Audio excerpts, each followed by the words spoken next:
Algebraic method पढ़ा, बीजगणितीय तरीका पढ़ा कि हम गति के समीकरणों को कैसे प्राप्त करेंगे, कैसे उनको हम डिराइव करेंगे। अब बेटा इसका जो दूसरा तरीका है बच्चों, वो है ग्राफिकल मेथड। कौन सा मेथड है बच्चों? Graphical method. अगर हम इसकी बात करें बच्चों, थोड़ा सा बच्चों वीडियो बना रहे हैं, थोड़ा सा ये रहता है ना कि आप लोगों के सामने पूरी दुनिया देख रही है, वैसे कुछ बच्चे क्लास में रहते हैं तो लिमिटेड रहता है, तो थोड़ा सा फियर तो रहता है ना बच्चों, तो थोड़ा सा दर्द जो है धीरे धीरे हटेगा है। लेकिन हम कोशिश करेंगे कि सही चीजें आपके पास पहुंचे। बच्चों हिंदी में देखेंगे तो ये होगा ग्राफीय तरीका। क्या होगा बच्चों? ग्राफीय विधि कहते हैं। और हमारे पास 3 इक्वेशंस ऑफ मोशंस हैं जिनको हम ग्राफीय मेथड से या ग्राफीय विधि से निकालने की कोशिश करते हैं। अगर हम लिखते हैं गति के समीकरणों को, तो पहली है बच्चों d बराबर u प्लस kt, बच्चों दूसरी है s बराबर ut plus half at square, और बच्चों तीसरी है बच्चों b स्क्वायर बराबर u स्क्वायर प्लस 2bs। इन तीनों समीकरणों को हम ग्राफ मेथड से प्रूव करेंगे, डिराइव करेंगे। तो सबसे पहले हम फर्स्ट इक्वेशन ऑफ मोशन को बच्चों निकालेंगे, तो उसके लिए हमें निकालने दे रहे हैं फर्स्ट इक्वेशन ऑफ मोशन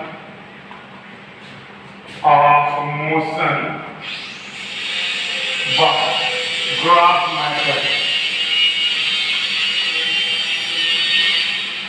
बच्चों सबसे पहले जरूरी होता क्या है कि हम इसका फिगर बनाएं। क्या बनाएं बच्चों? फिगर। बच्चों पहले करते क्या हैं कि हम जब ग्राफ बनाते हैं तो ग्राफ में 2 एक्सिस होते हैं। क्या होते हैं बच्चों? 2 एक्सिस, और दोनों होते हैं म्यूचुअली परपेंडिकुलर, और इसमें एक लाइन जो होती है वो हॉरिजॉन्टल होती है और एक लाइन म्यूचुअली परपेंडिकुलर होती है। और ये दोनों जो लाइनें होती हैं बच्चों, आपको याद होगा एक आपने प्लेन पढ़ा होगा, और उस प्लेन में आपने देखा होगा कुछ ऐसे होता है, एक होता है लाइन x, एक होता है x डैश, एक होता है y और एक होता है y डैश को रिप्रेजेंट करता है। और यहाँ पर ये दोनों कट करते हैं एक्सिस, वो इनका होता है ओरिजिन पॉइंट। वो क्या होता है बच्चों? ओरिजिन पॉइंट होता है, इसे कहते हैं मूल बिंदु, हिंदी में कहते हैं। तो यहाँ पर बच्चों क्या होता है कि प्लेन की जो पॉजिटिव डायरेक्शन है वही दी जाती है ग्राफ मेथड में। जब हम ग्राफ लिखते हैं तो इसको मिटा देते हैं, तो हमारे पास x और y बचा। बच्चों करते क्या है कि हम यहाँ पर एक पार्टिकल लेते हैं। क्या लेते हैं बच्चों? पार्टिकल लेते हैं, और उसे इस तरह से मानते हैं कि उस पार्टिकल के पास कोई न कोई इनिशियल वेलोसिटी पहले से है। क्या है बच्चों? कोई न कोई इनिशियल वेलोसिटी पहले से है। तो वो बच्चों का हम ग्राफ लिखते हैं तो आपको याद होगा कि ग्राफ में जो ओरिजिन पॉइंट होता है उसकी बच्चों सारी वैल्यू 0 होती है। और आपको ये भी बताया गया होगा बच्चों, क्योंकि हम ग्राफ खींचने जा रहे हैं, ग्राफ खींच रहे हैं, तो हम मोशन को पढ़ना जा रहे हैं कि नहीं बच्चों? तो यहाँ पर जो हॉरिजॉन्टल लाइन बच्चों होती है जो x एक्सिस को रिप्रेजेंट कर रहा है, यहाँ पर हम मानते हैं टाइम। क्या मानते हैं बच्चों? टाइम। और टाइम के लिए बच्चों हमने स्मॉल t सिंबल यूज किया है। और यहाँ पर बच्चों हम ये जो y एक्सिस है इसको कहते हैं, क्या कहते हैं बच्चों? हम इसे कहते हैं वर्टिकल एक्सिस। यहाँ पर बच्चों वेलोसिटी कंसीडर की जाती है। बेटा इसका भी एक रीजन है बच्चों। इसका रीजन इसलिए है क्योंकि यहाँ पर 2 फैक्टर होते हैं, एक होता है इंडिपेंडेंट और एक होता है डिपेंडेंट। जैसे डिपेंडेंट वेरिएबल और इंडिपेंडेंट वेरिएबल, अगर हम गौर देखें बच्चों, अगर हम वेलोसिटी का फॉर्मूला बच्चों लिखते हैं, वेलोसिटी का फॉर्मूला बच्चों लिखते हैं तो आता है डिस्प्लेसमेंट अपॉन टाइम। आता है कि नहीं आता है? Displacement upon time.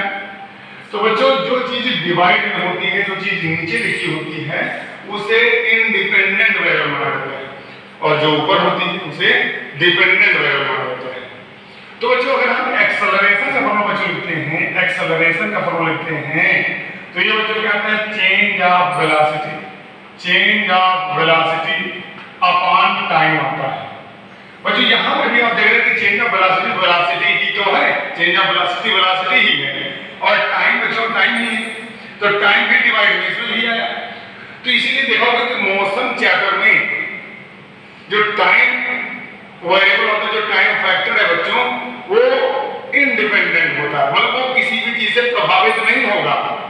यानी वो अपनी समय से चलता रहेगा, मतलब उसके ऊपर कोई फैक्टर का इफेक्ट नहीं पड़ेगा। लेकिन अगर हम वेलोसिटी की बच्चों बात करते हैं तो वेलोसिटी तो चेंज होती रहती है ना अकॉर्डिंग टू टाइम, है कि नहीं? तो इसीलिए बेटा टाइम को हमने क्या कह दिया, इंडिपेंडेंट वेरिएबल, और वेलोसिटी को बच्चों कह दिया हमने डिपेंडेंट वेरिएबल। तो हमने बच्चों मान लिया कि बच्चों ये जो पार्टिकल हमने लिया उस पार्टिकल का एक हम ग्राफ खींचना चाह रहे हैं, उसकी मोशन का एक बच्चों ग्राफ खींचना चाह रहे हैं। और हमने ये भी मान लिया कि जो पार्टिकल है बच्चों वो एक यूनिफॉर्म मोशन कर रहा है। क्या कर रहा है बच्चों? यूनिफॉर्म मोशन कर रहा है, लेकिन वो जीरो वेलोसिटी से अपनी मोशन स्टार्ट नहीं कर रहा है। जब मैंने उसे पाया, जब से मैंने उसकी मोशन को काउंट करना शुरू किया, उसके मोशन को ग्राफ में लाना शुरू किया, उसके पास ऑलरेडी कोई वेलोसिटी थी। तो बच्चों इस पॉइंट से ना होकर कुछ यहां से स्टार्ट करेगा। मान लेते हैं पॉइंट का इनिशियल पॉइंट ए था, और यहां से जब हम इस पर परपेंडिकुलर डालते हैं तो ये कुछ ना कुछ किसी न किसी पॉइंट पर काटेगा। इसको मान लेते हैं एफ मान लेते हैं। और बच्चों क्योंकि ये वेलोसिटी एक्सिस है तो ये काटेगा ना, यहाँ पर कुछ ना कुछ वेलोसिटी मिलेगी बच्चों, तो इसे हम स्मॉल यू मानते हैं। क्या मानते हैं बच्चों? Small you. और इस पॉइंट को बच्चों एफ माना गया, ध्यान रखिएगा। और यहाँ पर जो वैल्यू मिलेगी वो स्मॉल यू है, that is called initial velocity.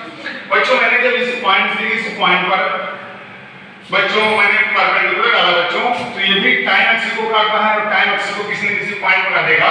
इसको मैंने v मान लिया, और इस टाइम पर इसका जो टाइम है वो t1 माना है, क्योंकि ये टाइम एक्सिस को मैंने स्मॉल t मान लिया है ना।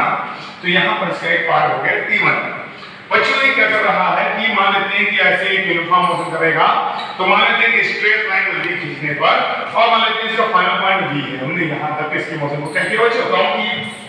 बच्चों फिर मैंने क्या किया, इस v पॉइंट से इस y एक्सिस पर परपेंडिकुलर डाला। बेटा आपको ध्यान रखना चाहिए, क्योंकि आपको कोऑर्डिनेट मिलते हैं, आपको कोऑर्डिनेट मिलते हैं। जैसे आपने प्लेन पढ़ा होगा तो आपने पढ़ा होगा x, y, 2, 3। तो बच्चों ये जो वैल्यू मिलती है ना, तो ये उस पॉइंट से बच्चों परपेंडिकुलर डाले जाते हैं x एक्सिस पर और y एक्सिस पर। वे जहां काटते हैं वो जो वैल्यू मिलती है वही कोऑर्डिनेट होते हैं, ध्यान रखिएगा बच्चों। तो बच्चों एक करके क्या है, परपेंडिकुलर ही है, ध्यान रखिए, मैंने बना दिया है। और ये मान लेते हैं इस पॉइंट को बेटा g पॉइंट पर काट रहा है, इस एक्सिस को g पॉइंट पर काट रहा है, और यहां पर इसकी मान लेते हैं वेलोसिटी बच्चों v हो गई। बच्चों जब मैंने v से इस टाइम एक्सिस पर परपेंडिकुलर बच्चों डाला, तो यहां पर ये किसी न किसी पॉइंट को काटेगा। और ये मान लेते हैं c b नहीं, यहां b मान चुके थे तो इसको हम d मान लेते हैं। सॉरी बेटा ये t पॉइंट था, a से t गया। फिर मैंने d से जब इस पर परपेंडिकुलर डाला तो मान लेते हैं e पॉइंट था, और यहां पर t2 हो गया। फिर बच्चों क्या किया, मैंने इस लाइन को आगे बढ़ाया, ऐसे ऐसे प्रोसीड कराया। तो मान लेते हैं ये किसी न किसी पॉइंट f हो गया, g हो गया, a b c, इसको मान लेते हैं हम c पॉइंट। क्या मान लेते हैं बच्चों? हम c पॉइंट मान लेते हैं कि इस c पॉइंट पर इसको क्या करेगा। अब बच्चों गौर से देखिएगा, अगर हम इस ग्राफ को बहुत ही बारीकी से देखें तो यहाँ पर ये जो लाइन है बच्चों, ये लाइन इस लाइन के क्या होगी, पैरेलल होगी कि नहीं होगी। लेकिन आपको याद होना चाहिए कि ये जो लाइन है बच्चों, ये क्या है, इस लाइन और इस लाइन की परपेंडिकुलर डिस्टेंस है कि नहीं है। और ये ऑलरेडी क्या है, परपेंडिकुलर है। तो ये लाइन भी इस लाइन के बच्चों क्या हो जाएगी, पैरेलल हो जाएगी। ये आपको सभी को याद होना चाहिए, अगर हिंदी में कहें तो समांतर हो जाएगी। बच्चों अब हमें ग्राफ मेथड से हमें फर्स्ट इक्वेशन को प्राप्त करना है, फर्स्ट इक्वेशन को डेराइव करना है। तो उसके लिए हमें जो जरूरी चीजें हैं वे हमें मिलनी चाहिए। अगर वो मिलेंगी तभी शायद हम इसको प्रूव कर पाएंगे। अगर बच्चों हम देखते हैं कि यहाँ पर अगर O देखा है, O था इसका इनिशियल पॉइंट। अगर हम इस वेलोसिटी एक्सिस पर कुछ वैल्यूज को लिखना चाहें तो अगर बेटा हम O से F पर जाते हैं, तो O से F पर जाते हैं तो हमें स्मॉल u मिलता है, यानी OF की वैल्यू स्मॉल u हो जाएगी। अगर हम O से G पर जाते हैं तो G पर वैल्यू क्या लिखी हुई है, स्मॉल v लिखी हुई है, तो OG की वैल्यू जो क्या है, स्मॉल v हो जाएगी। बच्चों गौर से देखिएगा, यहाँ पर ये लाइन इसके क्या है, पैरेलल, ये इसके पैरेलल। तो बच्चों अगर हम गौर से देखें तो जो OG होगी, OG वो ED के क्या होगी, बराबर होगी। ED के बच्चों क्या होगी, बराबर, यानी इसकी वैल्यू स्मॉल v हो जाए। अगर हम बच्चों गौर से देखें कि बच्चों यहाँ पर जो DC बच्चों मिल रहा है, क्या मिल रहा है बच्चों, DC। अगर हम बच्चों DC की बात करें तो ये जो DC होगा बच्चों, ये FG के बराबर होगा कि नहीं होगा, ये DC FG के बराबर होगा, क्योंकि आपको ऑलरेडी हम बता चुके हैं कि सब परपेंडिकुलर सब पैरेलल है कि नहीं, तो क्योंकि जो गैप होगा वो क्या होगा, इक्वल होगा। अगर बच्चों हम गौर देखें, हम बेटा FG से गए, F पर बच्चों के लिखा हुआ है स्मॉल b लिखा हुआ है और G पर क्या लिखा हुआ है, स्मॉल b लिखा हुआ है। तो आपको याद रखना है कि जब आप किसी पॉइंट से किसी दूसरे पॉइंट पर जाते हैं और तो आपको एक लाइन मिलती है, आपको एक वैल्यू मिलती है, जैसे आप F से G पर गए तो आपको FG मिली, FG एक लाइन को रिप्रेजेंट कर रही है बच्चों। तो आप जिस इनिशियल पॉइंट से जाते हैं और जिस फाइनल पॉइंट पर पहुंचते हैं, तो उस फाइनल पॉइंट की जो वैल्यू है उससे हम उस इनिशियल पॉइंट की वैल्यू को हटा देते हैं तो हमें उसकी वैल्यू मिल जाती है। तो बच्चों आपको याद होना चाहिए कि F पर स्मॉल u लिखा हुआ है और इस फाइनल पॉइंट G पर गए यहाँ पर भी लिखा हुआ है, तो मैंने क्या कहा था फाइनल में से इनिशियल को घटा देते हैं, तो DC की वैल्यू बच्चों क्या आ गई, b - u आ गई। अब आपको याद होना चाहिए कि b - u क्या बता रहा है, चेंज ऑफ वेलोसिटी। क्या बता रहा है बच्चों, ये चेंज ऑफ वेलोसिटी को बता रहा है, ये बच्चों वेग परिवर्तन को बता रहा है। शायद आपको एक कॉन्सेप्ट समझ में आ रहा होगा कि जब मैंने फर्स्ट इक्वेशन ऑफ मोशन को बच्चों प्रूव किया था तो वहां पर मैंने आपको बताया था कि ये एक्सेलरेशन की डेफिनेशन से आया, त्वरण की डेफिनेशन से आया। तो वहां पर एक वर्ड आता है कि एक्सेलरेशन बराबर change of velocity upon time, या त्वरण बराबर वेग परिवर्तन बटे समय। तो वहां पर भी तो चेंज ऑफ वेलोसिटी आया। तो अब शायद आपको चीजें समझ में आ रही होंगी ना कि ग्राफ मेथड से चीजें वही मिल रही हैं, बस उनके रिप्रेजेंट करने का तरीका क्या है, अलग है। ठीक है, अगर हम बेटा बात करते हैं यहां पर कि बच्चों एक t1 टाइम था, t1 पर वेलोसिटी पार्टिकल अपने इनिशियल पॉइंट पर था और t2 पर वो अपने फाइनल पॉइंट पर पहुंचा। तो अगर हम गौर से देखें बच्चों, यहां से गौर से देखें, A पर t1 है और C पर t2 है, तो हमें AC मिलेगा, मिलेगा नहीं मिलेगा, AC मिलेगा। बच्चों मैंने क्या कहा था कि जिस पॉइंट से जिस पॉइंट पर आया था, जब C पर पहुंचे तो C पर t2 लिख रहा है और A से पहुंचे तो A पर t1 था। तो A से C पर जा रहे हो तो जिस पर जाते हो उसकी वैल्यू में से जिससे आते हो उसकी वैल्यू को घटाते हो। भाई ये t2 माइनस t1 टाइम ही तो है, तो टाइम का डिफरेंस टाइम ही तो आता है। जैसे रुपए से रुपए को घटाओ रुपए ही तो मिलेगा, वेलोसिटी से वेलोसिटी को घटाओ वेलोसिटी ही तो मिलेगी, एज से एज को घटाओ तो एज ही तो मिलेगी। जब आप सेम फिजिकल क्वांटिटीज को ऐड करते हो या उनका डिफरेंस लेते हो तो आपको सेम फिजिकल क्वांटिटी मिलती है। तो मैंने इनका डिफरेंस बच्चों स्मॉल t मान लिया और स्मॉल t बड़ा क्या डिफरेंस करता है, टाइम को डिफरेंस करता है। तो ये बच्चा हमारे लिए बहुत ही जरूरी चीजें थी, इनको मैंने क्या कर लिया, नोट किया। बच्चों अगर हम गौर से बच्चों देखते हैं यहाँ पर ग्राफ मेथड में हमें AD एक लाइन मिलती है, AD is the resultant line when we assume the velocity of an object। जब हम किसी बॉडी की वेलोसिटी का अवलोकन करते हैं या उसकी गति का अवलोकन करते हैं तो हमें AD एक रेखा मिल रही है। अगर हम गौर से देखते हैं बच्चों, अगर हम इसको देखें आकृति मिल रही है बच्चों, यहाँ पर एक शेप मिल रहा है ADC, ADC is a shape. तो यहाँ पर हम देखते हैं बच्चों क्योंकि ये परपेंडिकुलर है इस पर, क्योंकि जब ये लाइन में था इस पर परपेंडिकुलर है और ये इसके पैरेलल है, तो ये लाइन इस लाइन पर भी क्या होगी, परपेंडिकुलर होगी।